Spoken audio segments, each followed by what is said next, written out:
Hello, I'm James, Hi, I'm Jimmy, and welcome to A Job Done Well. the podcast that helps you improve your performance and enjoyment at work. Good afternoon, how are you doing?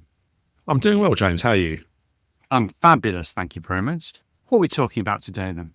Well, today we have a special guest, John Seddon, who is a genuine management guru, and he's going to talk to us about all things improving performance. So, yeah, we're very honoured. He's actually properly famous, James. He's got his own Wikipedia page, unlike you or I. I've got one, I started it, I did it myself. Yeah, exactly. call it a That stunt, doesn't yeah. count. It doesn't let you do that. It doesn't count. He has also, James, written 7 books, best-selling books, Best-selling books.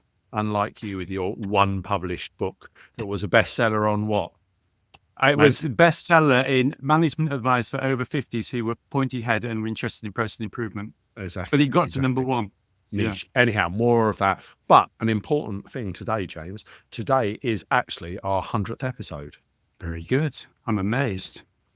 Amazing. Do you know, I've read a stat. This is a little interesting. I've read a stat about podcasts with more or less than 100 episodes. Go on then. And apparently podcasts with more than 100 episodes have 20 times the listeners than podcasts with lower than 100 episodes. So that means I'm next expecting week, yeah, it's going absolutely. through the roof. We'll have 60 listeners. It'll just take off. It'll be amazing. It'll be more than just you and me listening to ourselves. Yeah. We're all suddenly going to multiply out. We've got longevity, if nothing else, James. Anyway, stop blowing our own trumpets. Mr. Seddon, delighted to have you on the podcast with us. Would you mind I would imagine most of our listeners have heard of you, but would you mind just introducing yourself, John? Sure. Originally, I'm an occupational psychologist. In the 1980s, I came across Denny's work because I had to audit a TQM program that was failing, so I had to read the books. And I became hugely influenced by his thinking, some simple ideas that, mankind invented management, so we can change it because it doesn't work very well. And in the course of doing that work, I was seeing all the problems that he described in manufacturing, their parallels in service organizations. So I set my store out to solve the problem of how do you run service organizations as systems. And that's been my career. That's what I write about. This year, I'm writing about productivity and growth because the government keeps talking about the problem of growth. And I spent a career helping organizations grow and massively improve their productivity. So I thought I'd join in the debate. That's what I'm writing about. Now, when I was reading your Wikipedia page, John, it said that the Telegraph had once described you as a reluctant management guru. Yeah. Where did that come from? Well, I was told it was Philip Johnson. What I was saying to him is that, it's the work that my clients achieve is to their credit, not mine. It's my job is to help them understand what's wrong with conventional command and control management, everything they know, and how to run their organization as a system. But the credit has to go to them. Our audience, John, is mostly made up of middle managers who are frustrated with their working lives and wanting to improve how they operate and how they deliver and how they perform and how they and their teams enjoy work. Yeah. What would be your overarching advice to somebody in that situation? Well, first of all, I should say I only work in service organizations. But if they're managers in service organizations and they are run on conventional command and control lines, where people treat activity as cost and they set targets and they think doing more things in a period is greater productivity, which is a bit, if that's the kind of stuff they've got and service levels and standard times and blah, blah, blah, then I could give them some advice on what to study to realize there are better ways to do things, much better way to do things. But I would say, I think it's important to say at the start that, the systems approach that I've developed is counterintuitive. And a lot of people have been fired for talking the language. So, this should come with a health warning. For example, one of the published cases we worked in 20 years ago was a leader. And before we started work, I was invited in by one of the directors to go around the place, and I was talking to him about what I'm seeing. And they had an internal blog in those days. It wasn't like the web now. And he started doing stuff on that blog, and he got fired for it because it looked revolutionary. It upset people who believe the conventional stuff about how you run a service business. And he's not the only one, but I'll tell you his story because the beautiful thing is that we actually then got to work in there. We made massive changes in there. It was so successful. 10 years later, they wanted to get it going in overseas territories, and they looked for someone to run that work, and they gave him the job. So he got his job back after 10 years of mucking about elsewhere. So, I mean, that's the problem. So the advice to people is the things that you learn are counterintuitive. Be careful what you do with them. And most importantly, remember how you learned them, because you learn them by studying. And the thing you got to do is find ways to get other people to study them. They'll learn too. So you describe it as counterintuitive. In what way is it counterintuitive? Well, I mean, suppose, with Aviva, they had basically a service centre operations with front and back offices in the UK and in India, 500 people in India, 200 people in the UK. And it was all, activity managed, how many calls you do, how long you take on all standard time, service levels, all that stuff.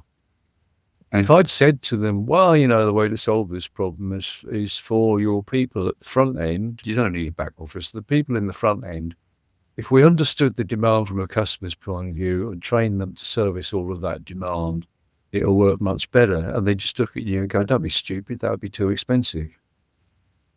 That's how they think.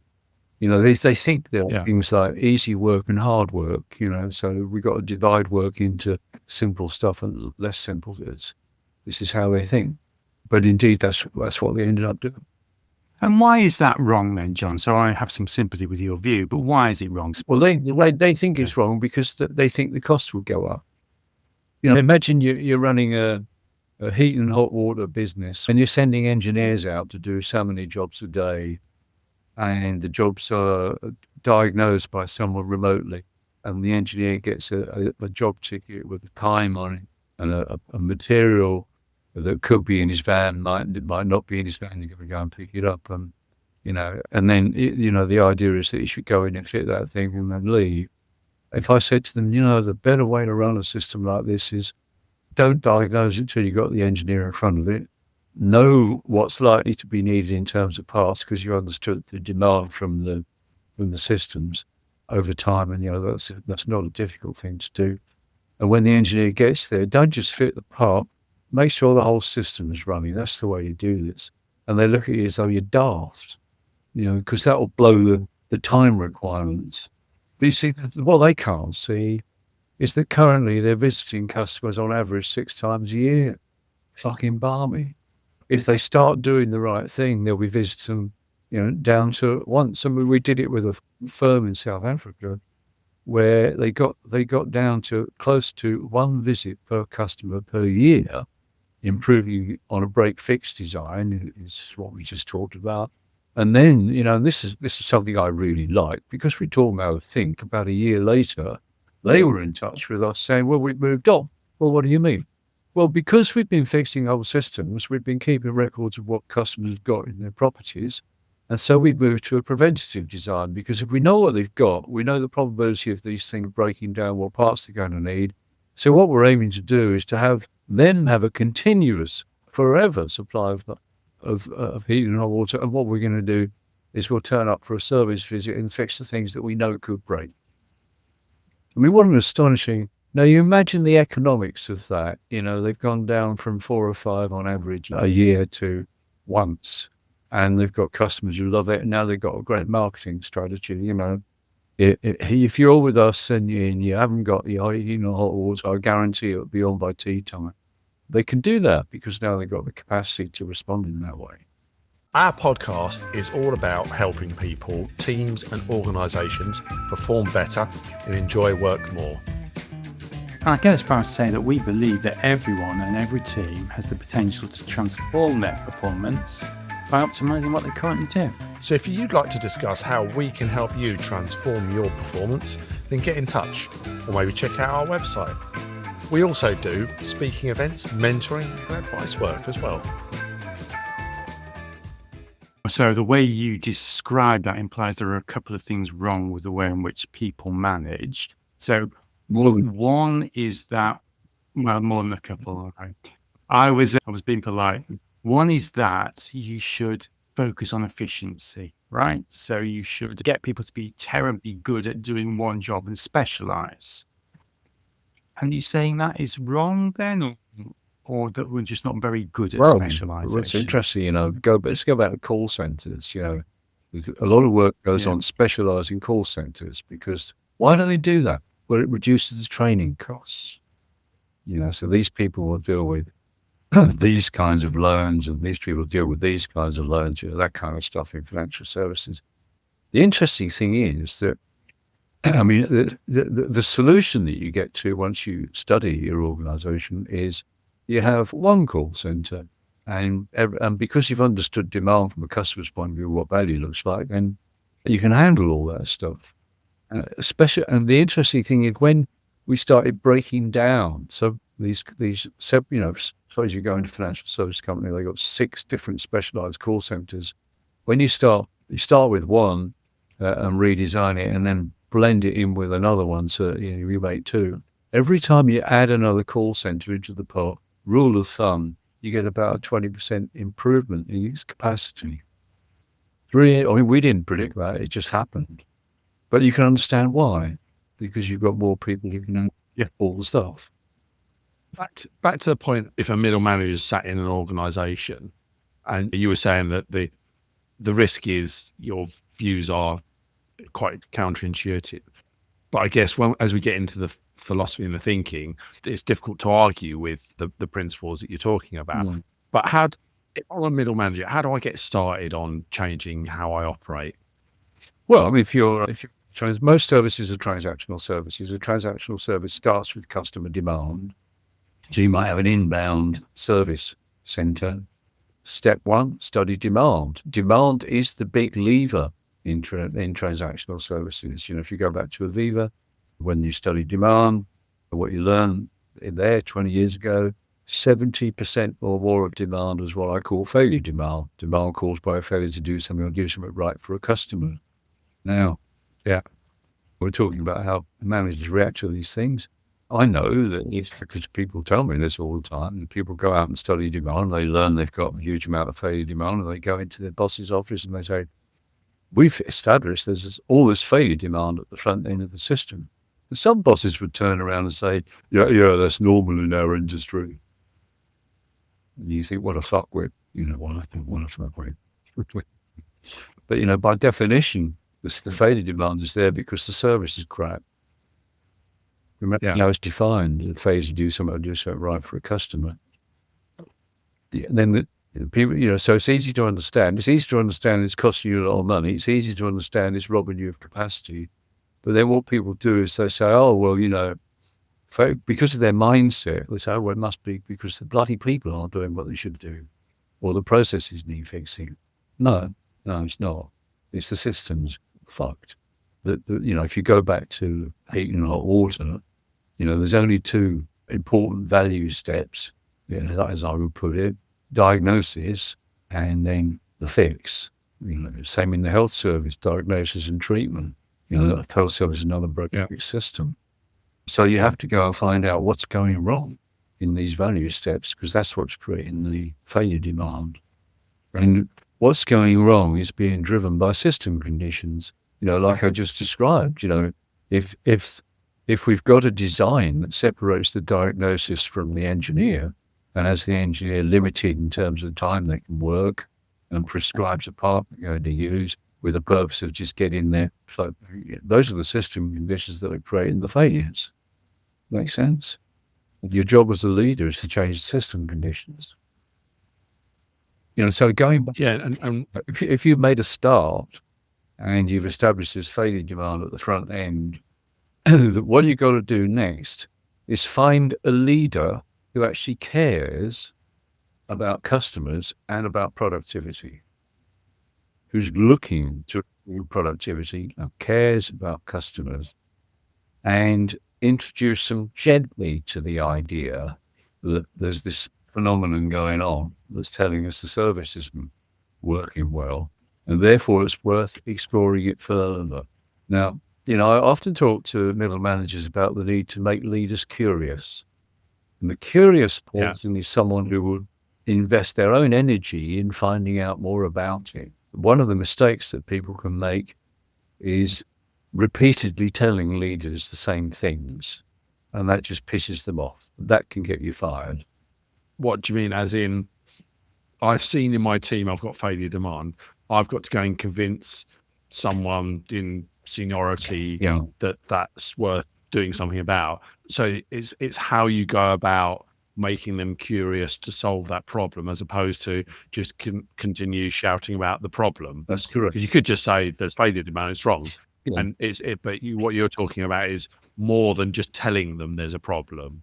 It's how do you make them curious about the problem? Well, that's right. And, you could, for example, suggest that they go and have a look at some things, but rather than give them the things to look at, give them a link where they can follow their own interest. Get creative. I know people who establish little book clubs, so and they know full well that some of the stuff in the books that they're going to use, and I know because often they're my books, ought to make them start thinking. So it's kind of they've come to it through the book rather than being pushed by somebody else. I know people who hijack management development activities. These days in service centres, they record all the calls. Wow, great. Well, let's listen to a whole bunch of calls. We're going to take these calls completely randomly and give them something simple to focus on with this call. You could say, okay, let's take the data and put it in what I call capability charts, Devon call control charts. But let's put the data from the agents on the floor in a chart. And it's important to have a chart because you want to see, as you guys would know, whether people are truly different in their performance.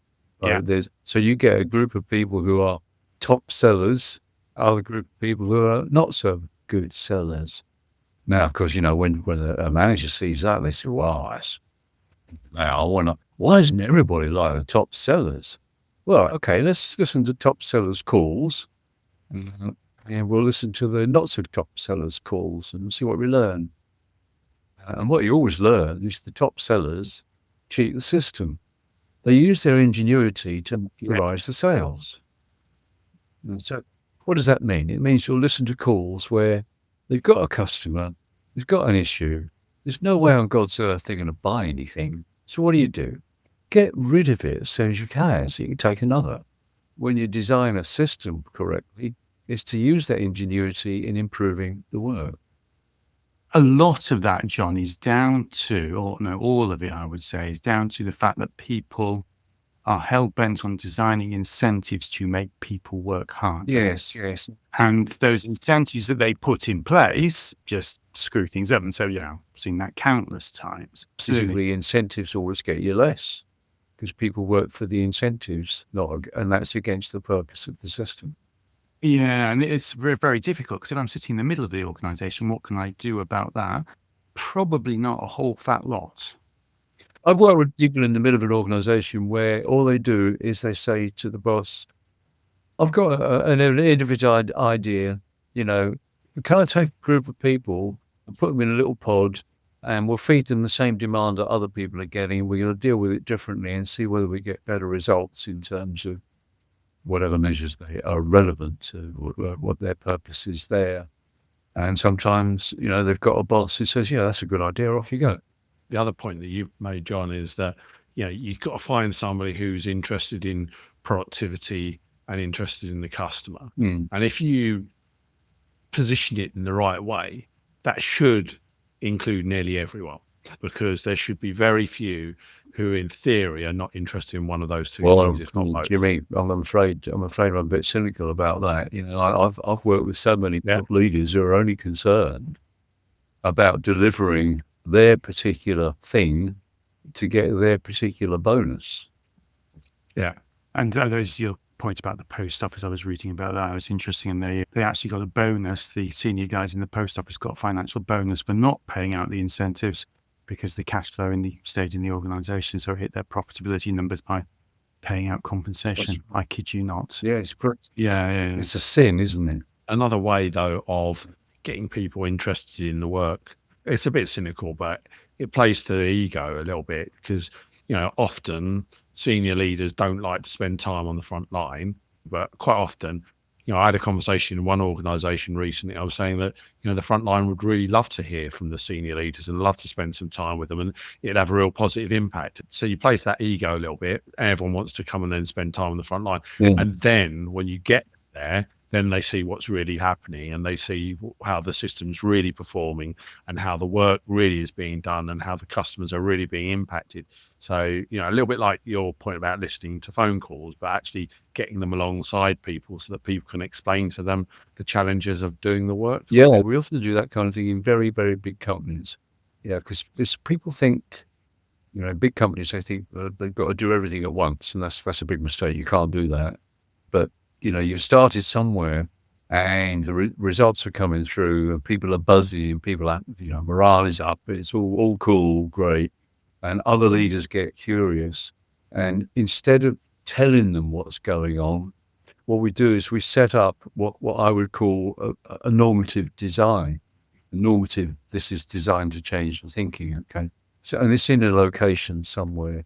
And so they're told, we're going to explain this, but the way to get it is to come to this location and you'll be taken through this. It's going to take a day or going to take 2 days, whatever we decide it is. And when they get there, what they get is, okay, here's old world, which they're familiar with. And they actually see people working in old world and they see the measures on the board and all that sort of stuff. And they're familiar with it. And then they go on to, now this is what you learn when you study old world. So it's all the things that are dysfunctional, failure to achieve purpose, where the costs really are, how the costs are higher than they think and all that stuff. And then now this is new world. So this is a different set of principles and this is how it's working now. And that works for quite a lot of them. It's not as powerful as them doing the studying, but it basically sets it up to show them there's a better way to do this. We hope you're enjoying and getting value from listening to our podcast. If you are, please can you share it online on social media with friends and colleagues? We appreciate 5-star reviews, and we really do, but any feedback on how we can improve or subject that you'd like us to cover, just drop us a line and get in touch. This all helps us bring the best quality show to you to ensure that you can improve your performance and enjoyment at work. So I found failure demand in my team. Yeah. I've got somebody curious. I think you were saying you test out other ways of working, the new ways of working, and then demonstrate those ways of working compared to the old ways. What else would you recommend that middle managers do in terms of to transform their work performance? Well, I mean, that is sufficient, isn't it? Why would that not be sufficient? I think the important thing is that, when they're the way in which we work, the first iteration of a new design is a proof of concept. So really what we're trying to do, the proof of concept means we're going to take some of the demand, we're going to feed it through this redesign, and we're going to study the economics of it. We're going to study how it works for the customer, what the cost look like. So it's basically getting leaders comfortable with it's feasible and it's better. Economically, it's better. And for the customers, it's better. And it is feasible to have this idea that the people can do much more than I thought they could do, kind of thing, And then you've got to go from there to what we call a prototype. So now a prototype is where you're focused on, well, what are the system conditions that's got to live in this? And we're going to establish them all here because this is like a mini version of what we'll ultimately have in the future. Okay. But at that stage, the leaders have got to start thinking about how the support organizations are going to have to change. Because, for example, you've got finance, HR, IT. Together, they're actually creating the old system conditions that are part of the problem. So they have to be reconfigured and so on. So there's a long journey, but I mean, the important thing is just get focused on getting to the proof of concept, because that will open people's eyes to the benefits of designing in a better way, designing it as a system.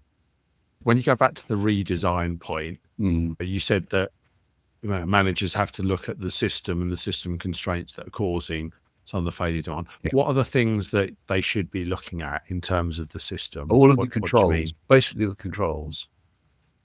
Typical controls of Yeah. a service organisation are activity as cost, aren't they? So, sorry, just to elaborate on that a wee bit, John. So, you're thinking things like a control will be task completion rates. Is that what you're? Number of So, it's the time it takes to do calls, number of visits, number of fixes an engineer does in a day. One of the controls you find with engineers doing heating systems is the control on the money they spend on spares. I mean, they're not but the value of the spares they use in a day. And you talked about system conditions. Like specialisation, standardisation, protocols, in health protocols. I mean, an awful lot of protocols in health and care services stop you actually giving personalised care to people because, the people delivering the care are fearful of stepping outside of protocols. So they knowingly do things that are not optimal for patients, but they're safe if they do that, and that's crazy.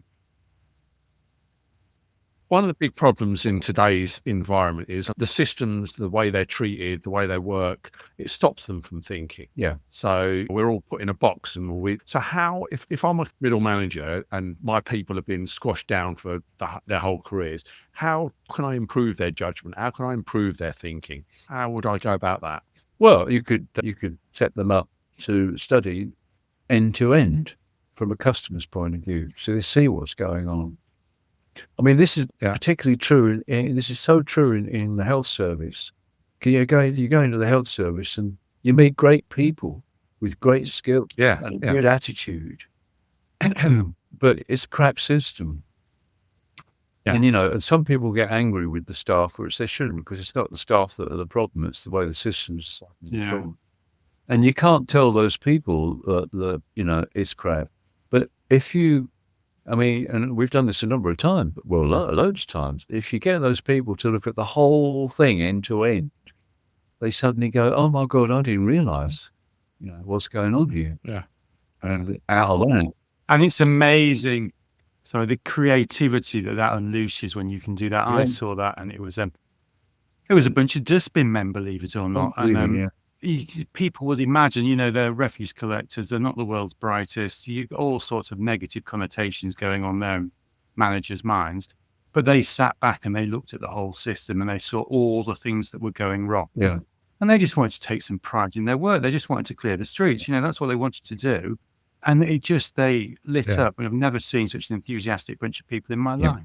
I think that snowball point is a really good one, James, because in my experience, I think as a manager, if you have those team who have been oppressed for when they start coming up with ideas, you've got to show some follow through. So people then see some action, because then if they think, hang on a minute, I know we've always been moaning about how poor the system is. Now we've got a manager who's actually taking some action on it. Then that galvanizes their thinking, their activity, and then you get that snowball effect. That's right. And I would say what's important at that stage is to inculcate an attitude of, let's design an experiment with measures, see what we learn, because you've got to design the capability to learn into what you're doing. But it's the way, and I suppose this is because of your point, the way people have been managed, and management being something we've developed. But you give people a measure and they instinctively start to argue about the measure because they think it is going to become a target. So I was working with an organisation recently and they've got hung up on speed targets, and they've got backlogs of decisions and speed targets that they're obsessing about. These are complex decisions, right? But they've got a big backlog. I can sort it all out tomorrow. I'll hit your speed targets and I'll destroy your backlog. I'll just say yes to everyone. Problem goes away. You've hit your target. Is that what you want? It's not, because they're complex decisions, and the consequence of getting the decision wrong is major. But organisations get fixated. It's that the measures must always be related to the purpose of the system from the customer's point of view. Yeah, as opposed to measures which are just related to how much it's flipping costing and what we're going to do to save some money. Yeah. Which is invariably what. Yeah, it's managing value rather than managing cost. Because the paradox is that when you manage value, your costs go down. Let me just summarize this then. So I think, I've got a list here, let's bang through it. These are the things that you would recommend that a middle manager does to improve their lives and the lives of those working for them. So I think the first thing is get really clear about what the purpose of your department is, but not as in what is your purpose within your organization, but what is the purpose for your customers. So what are you actually delivering to people? Because that is what you need to be optimizing around.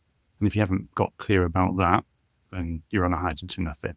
The other bit that we talked about was then understanding how do you measure your successful delivery of that purpose, and how do you look at what failure demands you've got in the activities that you're doing that doesn't actually help your customers towards that purpose. It's vital that you've got measures of achievement of purpose from a customer's point of view being used where your experiment is alive. And as a leader, it's your responsibility to ensure that the people have the wherewithal to deal with the customers and are able to make judgments that are relevant to what matters to the customer. When you do that well, it will show through in improved measures of achievement of purpose. And we talked about redesigning the system that you're working within to look at the controls, the things that cause people to behave in certain ways, and looking at the controls, targets, policies, procedures, processes, all that sort of stuff, all the things that stop people from being able to use their judgment and make the right decisions for your customer purpose. Yeah. I think the key thing for me, though, is once you've got to the point where you've created that system so your staff can do what they want and do the right thing, then it's about setting up a pilot or some way of bringing people in so they can see what is going on and then get support from the wider organization. Yeah. And rather than call it a pilot, I'll call it a proof of concept. Yeah. Everyone uses pilots, if you know what I mean. The other thing we also talked about is make sure that you get the right support from your leaders. And the way of going about that is get them curious in what you're doing and what's really going on. And that then helps them be more supportive of you as you go through doing proof of concepts and changing ways of working. Yeah. How's that? Did we nail it? All right. Anything you'd like to add, John? No. There you go. We nailed it. Well, thank you, John, for being our reluctant management guru for our 100th episode. It's an absolute joy to have you along. Well, it's nice to see you again, fellas. And I hope we meet again over the web. Thanks, everyone. Cheers. We cover a whole host of topics on this podcast, from purpose to corporate jargon, but always focused on one thing: getting the job done well. Easier said than done. So if you've got unhappy customers or employees, bosses or regulators breathing down your neck, if your backlogs are out of control and your costs are spiraling, and that big IT transformation project that you've been promised just keeps failing to deliver, we can help. If you need to improve your performance, your team's performance, or your organisation's, get in touch at jimmy@ajobdonewell.com or james@ajobdonewell.com.